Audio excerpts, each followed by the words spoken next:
Another day, another vlog. Hello Philippines and hello world. Magandang araw po sa ating lahat. Nawa po ay lagi tayong papatnubayan, gagabayan at proproteksyonan ng ating Panginoong Diyos. Huwag natin kakalimutang magdasal at magpapasalamat sa Kanya palagi. Dahil sa napakagandang buhay na ibinibigay niya sa atin araw-araw. At heto nga at araw ng linggo, day off ko, kaya lang may trabaho ako. O Tito Paul, pupuntahan ko na yung best friend mo. Kahit napakalayo. Abay, dito nga yan sa may Valle Cruz. Dito nga yan sa Cabanatuan City, Nueva Ecija. Abay, napakalayo na nilakbay ko, nakakaloka. Gitnang bukid na subdivision, nakakaloka. Pagdating ko nga dito, napakahigpit nung guard. Hindi pala sila basta-basta nagpapapasok dito. Bumaba na nga ako ng tricycle at pinaalis ko na. Abay, ibig ko nga maglakad na lang. Paano nga sabi nung guard, malapit lang siya. Abay, napakalayo pala, nakakaloka. At mabuti na nga lang may service sila sa loob. Kaya itinawag nung guard dun sa kasamahan niyang guard na nagpapatrol sa loob. Kaya heto nga at sinalubong nila ako ng kanilang service. Nagkataon pala maglalakad ako ng napagkalayo-layo, nakakaloka. Paikot-ikot pala tong subdivision na to, nakakaloka.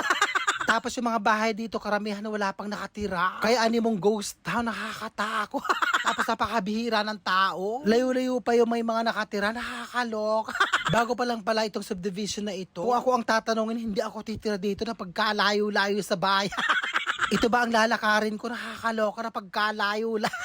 Tapos paikot-ikot pa. Dito nga nakabili ng bahay at lupa yung bago kong pasyente. At 3 million mahigit nga daw ang presyo. May 2 kwarto sa taas at isang CR. Tapos sa baba, maliit na CR, maliit na lababo, maliit na sala.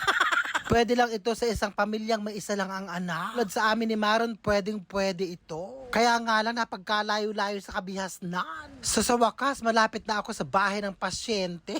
2 silang mag-asawa ang nakatira dito, kaya kasyang-kasya sila. Kayo ba titira dito? Syempre, napakaganda. At ayun nga, tapos na ako magpasyente at pauwi na ako, hindi pa pala. Meron pa nga akong pupuntahan. At heto nga at binabaybay ko na ang kalsadang papuntang SM. Sa likod nga ito ng Cabanatuan. Hindi ko sure kung Vergara Highway nga ito. Sa mga nakakaalam, tama ba ako?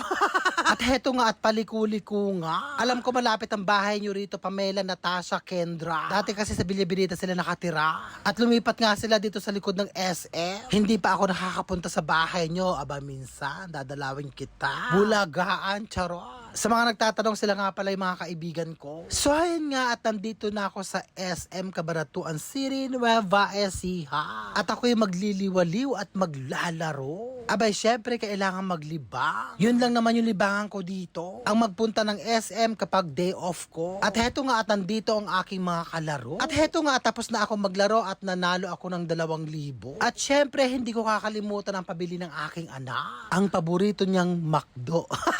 At syempre, hindi mawawala ang aking paboritong burger. As usual, bibili ako niyan. At napakasarap nga. So, ayun nga, at nabili ko na lahat ang aking bibili. At hanggang sa muli, I love you all. And I thank you. God bless you. Mag-iingat po tayo palagi. O tama na Akla, napakahaba na ng vlog mo.